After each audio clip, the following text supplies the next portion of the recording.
A piques de cumprirse un ano do seu falecemento, ocorrido 18 de xullo do pasado ano,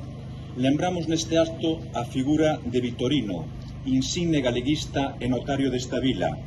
praza na que permaneceu ininterrompidamente durante 24 anos, desde 1983 ata a súa xubilación en 2007. Vitorino Gutiérrez Aller é un nome que está ligado aos dos protagonistas da historia xurídica do noso país, pois desde o inicio da súa profesión en 1969 foi un home consecuente coa realidade social que lle tocou vivir,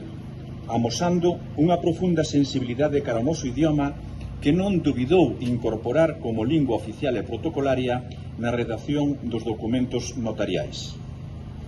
Lugares como Forcarei, A Estrada, Celanova, Arzúa e, finalmente, Lalín foron testimonio do seu decidido talante como fedatario público, sempre determinado e disposto a asesorar eficazmente a todos os veciños que a súa escribanía se aproximaban. Home coherente e de posicións claras, decatouse de seguido que o carácter de servicio público da súa laboura demandaba unha lingua vehicular comprensible para o cidadán que acudía ao notario.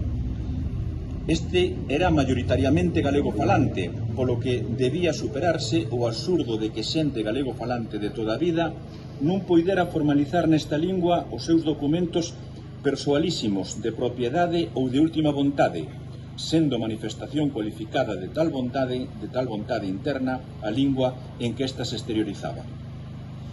Por isto, en canto foi posible legalmente, convertiuse nun activo protagonista da incorporación do galego ao ámbito da función pública notarial e tamén nun referente para todos os que integramos a Irmandade Xurídica Galega, na que el foi socio fundacional e recibiu tamén a súa medalla de ouro. O seu coñecemento do noso dereito consuetudinario fixeron brotar nel a inquedanza por fornecelo de rango legal, buscando solucións prácticas e permanentes para os complexos problemas que aflixían o dereito civil propio de Galicia.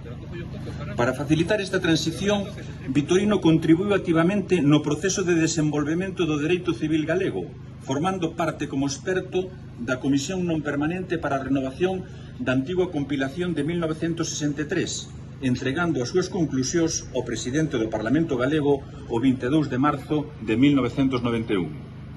El mesmo resumiu as conclusións desta comisión co seguinte teor literal: temos a obrigación de conservar e desenvolver o noso dereito tal e como é, conforme é usado e afeito polo pobo galego nas relacións ordinarias da súa vida civil. Este carácter consuetudinario do noso dereito é unha característica fundamental da nosa autoidentificación. Lembrar isto parece fundamental para os efectos de establecer a orde de prelación das fontes do noso dereito, que sempre constituíu unha das súas peculiaridades máis destacadas. No terceiro Congreso de Dereito Galego celebrado na Coruña en novembro de 2002, que recollían as reflexións e sentimentos dos xuristas en torno ás singularidades específicas do dereito galego e a súa proxección futura,